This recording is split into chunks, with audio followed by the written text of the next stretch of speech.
order this June 14th, 2021 meeting of the Sacramento Regional Transit Board of Directors. Would the clerk please call the roll? Director Budge. Here. Director Harris. Here. Director Howell. Director Hume. Here. Director Jennings. Here. Director Natoli. Here. Director Chenier. Here. Director Cerna.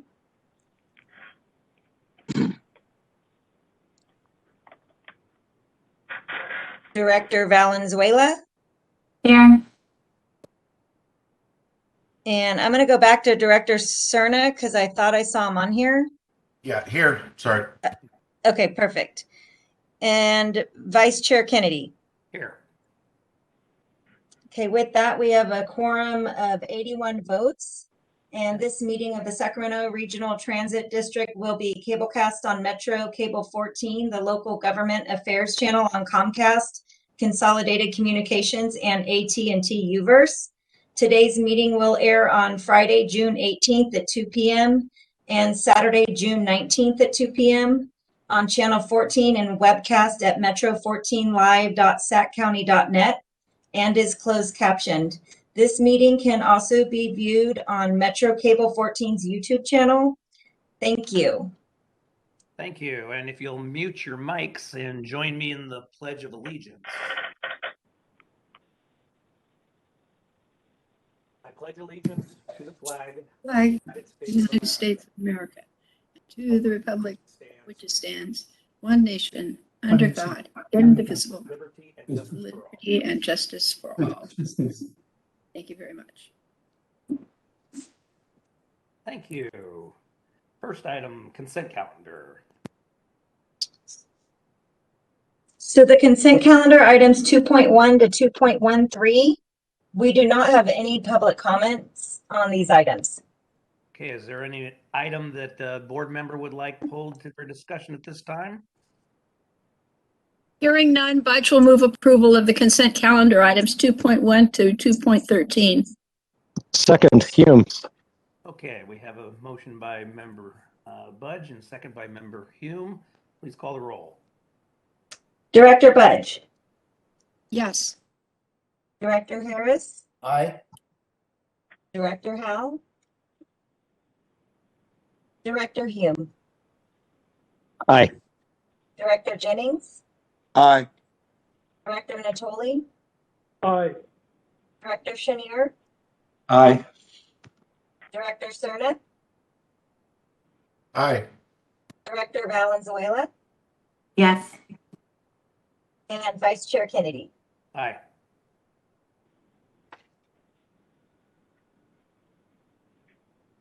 With that, the consent calendar passes at 81 votes. Right. Item number 5. Public hearing. Please read it. Item 5. Oh, I'm sorry. Go ahead. Go ahead, Tabitha. Okay. Item 5.1, public hearing and adoption of the fiscal year 2022 operating and capital budgets. Before you are 3 items: A, to accept public comments, and B, resolution to adopt the fiscal year 2022 operating and capital budgets and vote allocations, and C, resolution authorizing the filing of the fiscal year 2022 Transportation Development Act claim based on the adopted budget. This item will be presented by Brent Berniger and Vice Chair Kennedy. There also is 1 public comment on this item, if you would like me to read that now. Yes, that'd be fine. Okay, the public comment is from Jeffrey Tartagia. I asked at start of public budget this year and at May 10 public budget, how does public make public comment when comments have to be submitted to the board by noon of day of meeting? I have asked for understanding of hybrid rules. I do not understand after a full year when you have a Zoom webinar tool with QA and chat features. Yes, it is $500, but democracy and informing the public is important. This question was brought to you before. How many personal contracts, individuals is in this budget? How is it explained in budget? When does something become public record? You are hiring a new clerk of the board. What will the public know? What were the additions to last year's budget, and does public know what has changed? Example, almost $2 million off. Budget is paid to SACOG for transportation services. Is that from member fees? And then please note that staff will be responding to Mr. Tardigia directly. Thank you. Mr. Verniger. Hi, good evening. Can you hear me okay? Yep. All right. Good evening, and good evening, Chair, our Vice Chair, and members of the public, and the rest of the board. Tonight, I'll give a brief recap on the budget and some updates since we're now at the end of the FY22 budget cycle. Next slide, please. We don't have any significant changes. Oops, there we go. We don't have any significant changes to the operating budget from the last presentation, but I would like to emphasize one point, which is we're now in the second year of the ride-free program. With California beginning to open up, we can really see this program as a catalyst for bringing in some lost ridership due to the COVID restrictions that were placed on many of the passengers. We know this group of riders doesn't have a lot of transportation options, so having free rides for students is going to be really beneficial.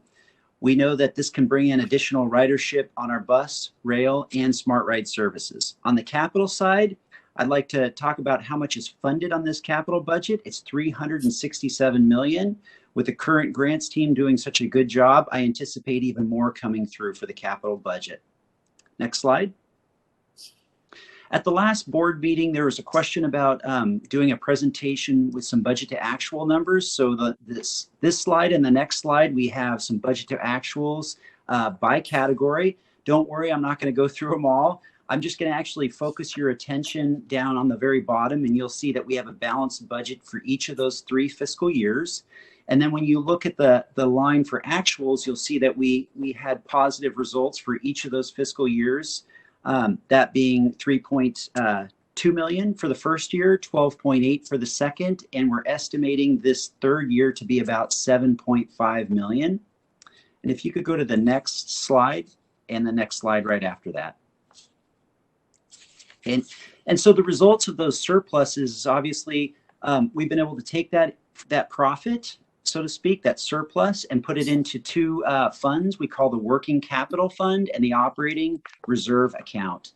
And what that's able to do is that it's able to build our reliance on our cash, and that's going to take us away from having to rely on that line of credit, that operating line of credit. We still may need it for some other capital purchases down in the road in the future with some of our capital projects moving ahead, but our reliance on this line of credit will be much smaller in the future. And next slide. With that, we have an operating budget now of $214.3 million. This concludes the budget presentation. I'd like to move this forward for consideration for the board. Right. Any questions from the board? Mr. Hume. Thank you, Vice Chair. Brent, just a quick question on that bar graph. The green was the goal, the blue is the actual. Is the red a part of that blue, or is the red in addition to the blue? The working capital in addition to the reserves? So the blue is the actual cash operating reserve that we have, and then the red should be the working capital amount that we've been funded. So if you add the blue and the red, that should equal that surplus for that fiscal year, and then the green is the goal that we are trying to achieve. So you'll right. So the green is the goal, the blue is the actual, and the red is in addition to the blue, not a portion of the blue. Okay, that's all I wanted to know. Yeah. Thank you. Yeah, and sorry for Thank you. showing it. And we show it separate just for the purposes of there are 2 different accounts. One we have in a cash, sitting in cash, and the other we put into our general checking for working capital purposes. And also, if we go back to that slide, in the bottom there's a note which says that does not include all those cash, whatever does not include the unused stimulus and other federal funds of approximately $150 million. So this $150 million is addition to the $367 million capital budget, which funds the capital projects. And above that $367 million, we still have $150 million approximately or more, maybe savings we still keep there. Yeah, that's a good point. It's flexible money to be used for however we need. Yes. Yep. Any other questions? Okay. Yeah, I'd be happy to move the budget. Olga, do we need to take two motions here? So we have two resolutions? Yes, I'm sorry. I couldn't find my unmute. I'll move the item. Okay, so we'll take the first resolution, which is under B. And we have a motion by Harris. Who seconded? Hume? Hume? Okay. Please call the roll. Director Budge, Yes. Director Harris, Aye. Director Howe, Director Hume, Aye.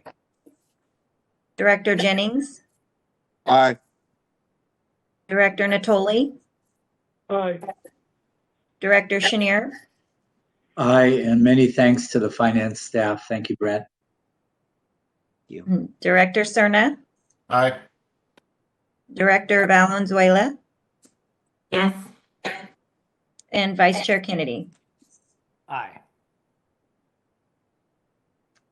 And with that, the motion passes at 81 votes. Great. Will you read C into the record, please? Yes. C, resolution authorizing the filing of the fiscal year 2022 Transportation Development Act claim based on the adopted budget. Anything to add, Mr. Berniger? Nope. Other than I do appreciate Director Chenier's support for the finance team, and I apologize. I should have actually mentioned that right off the bat too. I just want to thank everybody in the finance team, budget team, and actually the executive team and Henry for their assistance with this budget. It was a great budget this year, and I think everybody did a great job. Thank you. Great. Thank you. Any questions? Is there a motion? I'll move the item. Moved by Chenier. Second. Second by Budge. Please call the roll. All right, Director Budge, Yes. Director Harris, Aye. Director Howe, Director Hume, Aye. Director Jennings, Aye.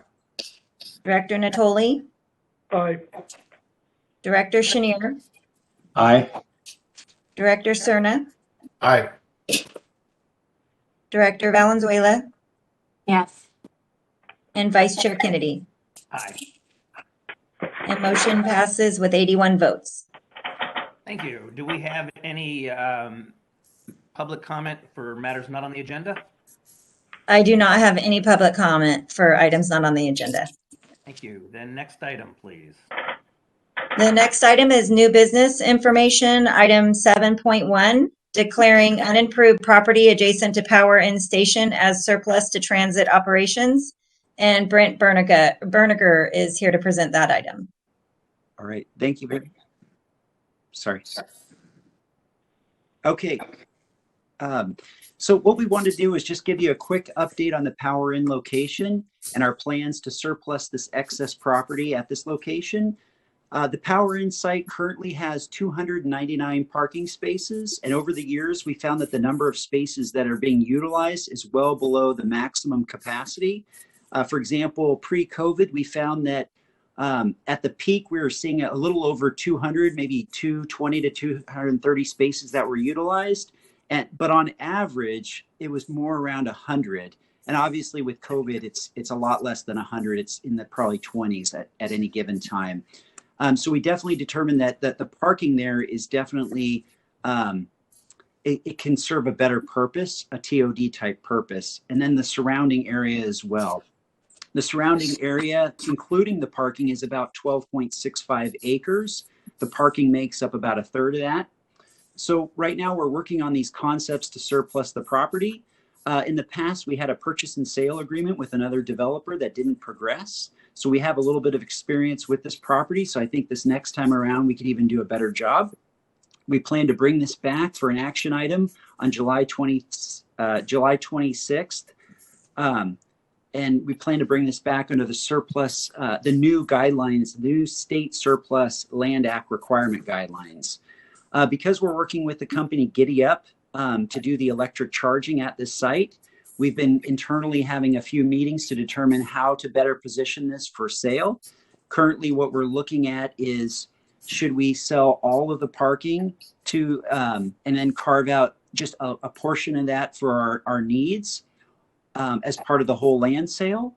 Or should we keep all the parking for RT and then the unimproved area is what will be sold? So we have those are the two items that we're kind of bouncing around. We're going to be looking at market conditions. We're going to be looking at needs and just marketability of the property on both of those before we bring it back. So again, this was just an item to bring it forward to the board to give your to give you guys some information on what we are doing, and we are trying to move ahead. And if you have any input that you'd like to give us, we'd be happy to take it. That's it. Any questions or comments? Yes, Yes, Member Valenzuela. thank you. I know you're probably speaking to our colleague, Councilmember Guerra, about this site as well, since it's in the city. But do you know we're in the middle of this plan of trying to find spots for folks who are experiencing homelessness, and the site being relatively isolated from the nearby neighborhoods could be a really ideal location. And I would just love to make sure we explore that. You can't build more land, and this is a good location close to transit. That could be a really cool opportunity spot. I'd love to see us explore. Any else? I guess I should qualify that. Have you been speaking to Councilmember Guerra? That's probably a good question. Okay. Yes. No, we do. I know there's the when we've spoken to him, there's been a strong need for, and that's kind of why we've gotten into this Giddy Up arrangement. There's been a strong need for finding electrification and some purpose where we can find options for housing. So I think one housing is definitely the unhoused, and then the other idea of the housing projects that have been brought forward is at this site in specific, we're really close to the university. So the last developer that gave us some proposals was looking at student housing, low income, some retail. So, again, this will be up to the board to decide. But if you look at market conditions, this is probably one of those sites that for best use, since it's close to our light rail tracks, it's probably best to start looking at student housing options and other options that can still meet the needs of unhoused or low income housing. But it's a good point. I mean, we're running into that topic that you brought up with looking at homelessness and how we can help in that. And so we'll do our best to find different ways to do that. I don't know if that answered your question enough, though. I'll leave No, it did. I just wanted to put it on the radar if it wasn't already, which it sounds like it is, and encourage us to try to keep exploring that solution. Public land is so rare, and it's such a nice, large piece of public land. That could be a cool opportunity. So thanks for that update. Yeah. Mr. Chair? Any other questions or comments? Yes, Mr. Chair. Yep. Thank you. So I appreciate Director Valenzuela's mentioning the prospect of doing something for the unhoused. I think there's probably at least two ways to look at the use of the property, short and long term. In the long term, I would also have you discuss with Councilmember Guerra if there's any opportunity to work with all the entities that are involved with the California Mobility Center, which is not too, it's sited not too far away. It is on the other side of Power Inn, but there might be some, complementary use that we're not thinking of right now that perhaps we need to consider relative to that initiative. So again, just something to think about in the long term. Appreciate that as well. Any others? Right, that's an information item, so we will move on to General Manager's report. Thank you. Mr. Lee. Henry?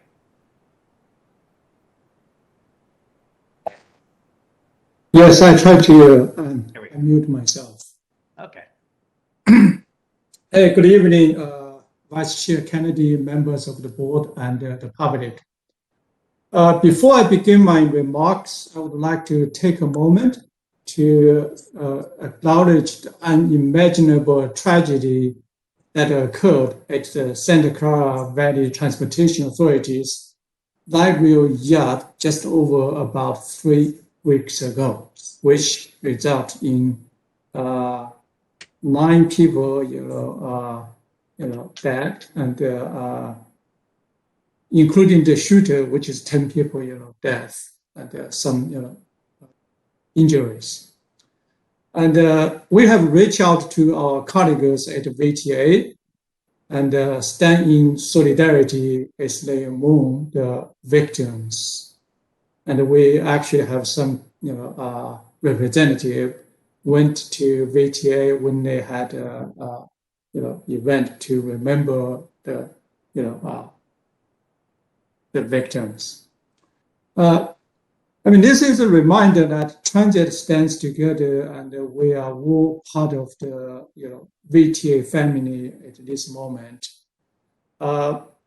We are further strengthening our safety and security policies and protocols, as well as our training program here at SacRT. And we're adding more security guards in our key facilities and look deeper in our workplace to identify any potential risks, especially the signs of emotional distress and potential threat of the violence. And we're following through on a couple of items of potential issues, and taking corrective actions diligently. And soon we're going to send a comprehensive report to board, and after we send that report to board, what we're doing right now, and if needed, we might ask for a closed session to brief board about the actions we're taking. And also, you might know, a couple of days ago, 2 long revenue trucks were stolen from the Wayside facility, library Wayside facility, when an individual entered, our facility. We're taking this situation very seriously and immediately met internally to review our security protocols, particularly at this time. And police have arrested this person who stole our trucks, and we are gathering more details. So another topic I would like to brief board is about COVID-19. Tomorrow is June 15th, the long-awaited reopening date for the state. And while much of the guidance is changing, I would like to remind everyone that the masks are still required by the federal government when using public transportation until September 13th. And the virtual board meeting after June 15th will still be allowable until further notice for governor's latest directives. And we're excited to welcome our customers back as we bring, back service to 100% capacity.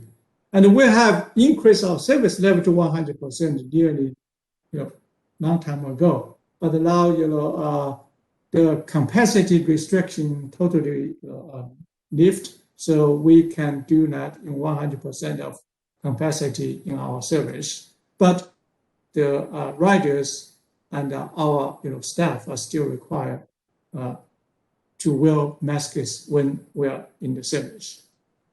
And in anticipation of the return of riders, last week we expanded the hours of SacRT's customer service and sales centers to operate from 8:30 a.m. to 5 p.m. And rider can call SacRT Customer Service Information Center, which is open Monday through Friday from 6:30 a.m. to 7 p.m. The next update is about state and federal funding.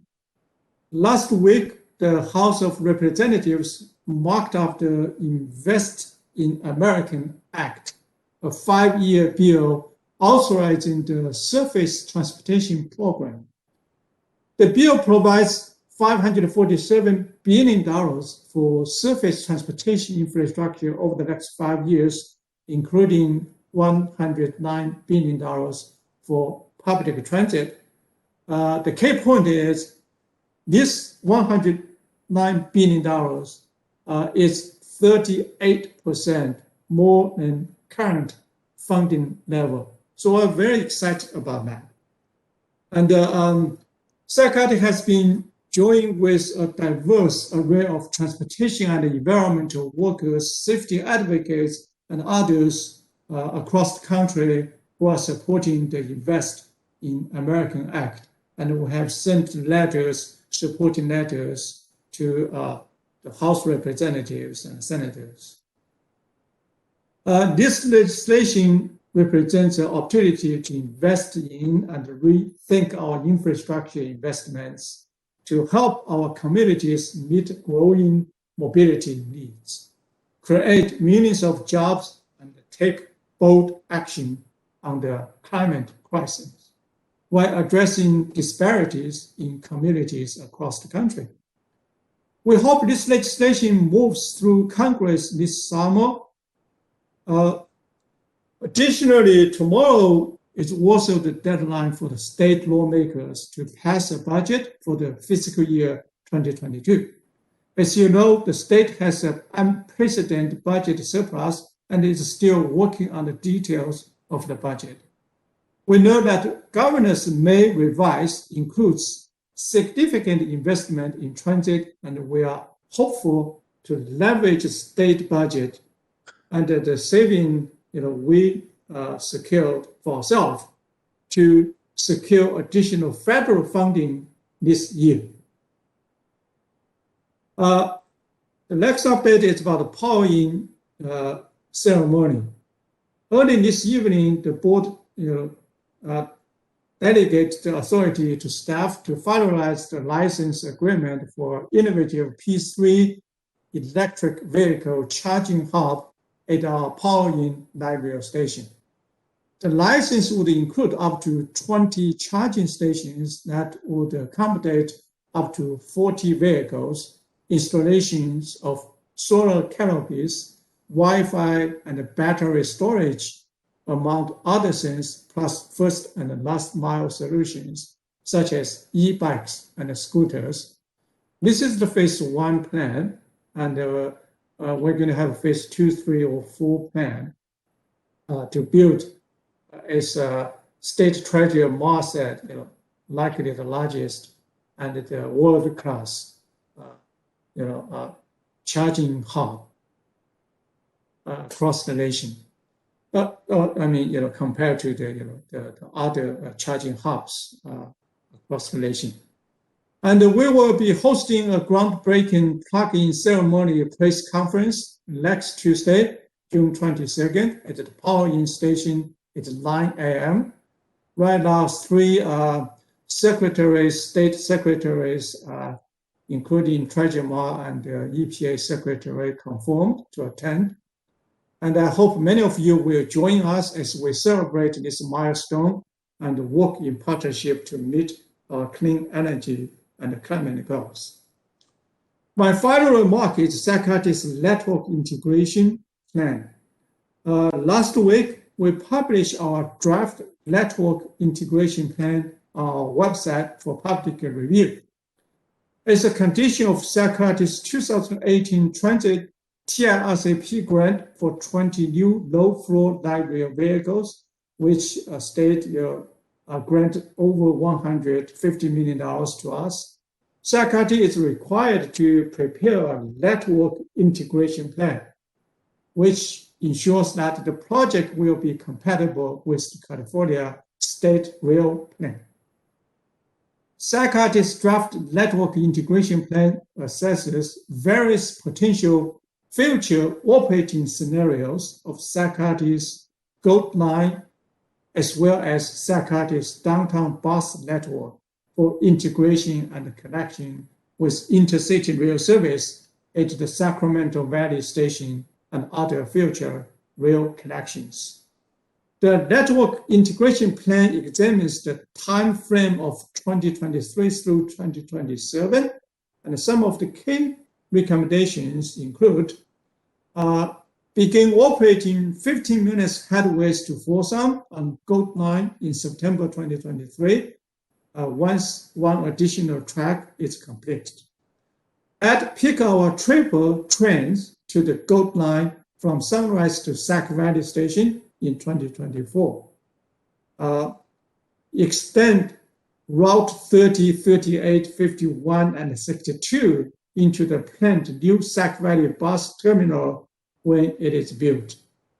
Improve headways to 15 minutes on Route 62 when the ACE 71 trains begin stopping in Middletown, and some other items. And we believe these planning efforts will enhance the state rail plan and improve the mobility through our mega region, Bay Area and Sacramento area.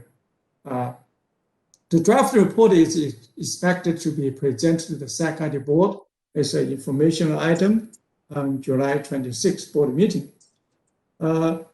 This concludes my report for this evening. Unless you have any questions, and I'll get back to the Vice Chair Kennedy. Any questions? Ms. Budge. Okay.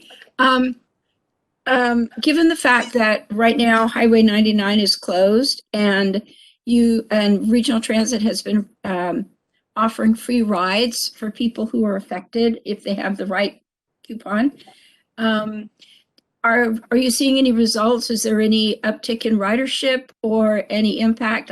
Unfortunately, I'm getting an awful lot of alert notices that there are delays and inability to move. All three of the blue, green, and gold lines in different directions. So I just wondered how that's all working out. So first, Caltrans actually reimburse us the fair revenue loss. So they are paying us any fair revenue we lost as a result of that. Secondly, really appreciate what you just said, Director Budge. This is a golden opportunity for us to really do a great campaign to attract the car drivers to our system. And I personally experienced several delays. One delay is about up to 2 hours in the I-50 because of this terrible, not very terrible, this construction. So in terms of the ridership, in the last couple of days, and I do not have that information right now, but we can send to the board, through email later. But one thing I want to remind, just want to share with the board, last month, our students' ridership increased significantly. It is a very encouraging sign. Our students' ridership actually come back very, very surprising. Very good. Thank you. You're welcome. Any other questions? All right, seeing none, we do have a closed session item. Hey, Chair. Yes. So item 9 is reports, ideas, and questions. Oh, I'm sorry. Forgive me. And I do have a question. Okay. Thank you, Patrick. I appreciate it. Henry, today I had a really interesting discussion with people from Public Works, Sac State, and others. Pretty big meeting to talk about how to move the student population from all the student housing that we're getting near Highway 50 and adjacent light rail tracks into Sac State. So we looked over the area plan from 65th from many years ago, talked about all available options to move a pretty significant group of students into the university. And one of the items that came up was a potential station at Brighton there by the Ramona pass-through. And my question to you is this: has RT looked at that? Has there been any planning or discussion about a new RT station there by Ramona? And if not, I would like to stimulate that discussion. This topic has been, talking about for a while, multiple years in the past, and we would love to continue that discussion, and if or further, analysis, if the demand, is very high, we'd love to insert that into our future capital expansion, projects program, because there will be some significant federal state funding available. And in the meantime, when you talk to those constituents, and we love to talk to them too, to say we can try to address the immediate need by maybe expanding some type of semi smart ride service, fixed service, or flexible service, kind of like a hybrid service for the immediate needs. But anything, if we can do to really move a big amount of, riders through different ways, we would love to jump into that, because the SacRT's value can be best, demonstrated by moving more, riders for their jobs, for whatever they need. So, Henry, the mobility center, may come to pass there in that area, the SAC Mobility Center. So we're going to form a little bit of a work group or task force, if you will, to discuss the options for that entire area in terms of mobility. And I was wondering if I could request somebody from RT to sit in those meetings. Absolutely. Yeah. We would be love to sit in those meetings to be a valuable partner. Excellent. So I'll speak to you offline about that, about who would be the appropriate person to come. We will probably convene again in about a month. Absolutely, yes. Thank you very much, Henry. Thank you, Chair. Sure. Any other reports, ideas, questions from directors? Okay, thank you. Then Tabitha, will you please read the closed session item? So closed session item 13.1, public employee performance evaluation for the general manager / CEO. How are we going? I was not pre-gamed on this. How are we going to do closed session? Okay, so at this time, if we could have everyone depart the WebEx meeting except for the board members and those involved in the closed session item, then and then we'll go from there. Okay, will you let me know when that happens? I will let you know, and then I will move the host over to Shelley. And then I can take the roll if you like. Sure. So we'll give it another minute. And Carrie Howe actually just joined us as well. Okay, welcome, Carrie. Thank you. Tabitha, if you could move it actually to Vice Chair Kennedy, because I will not be joining this call. Okay. Thank you. You're welcome. I'll wait. And it looks like there's a user Metro cable. Probably shouldn't be there. Right. I think that's our IT person helps on the.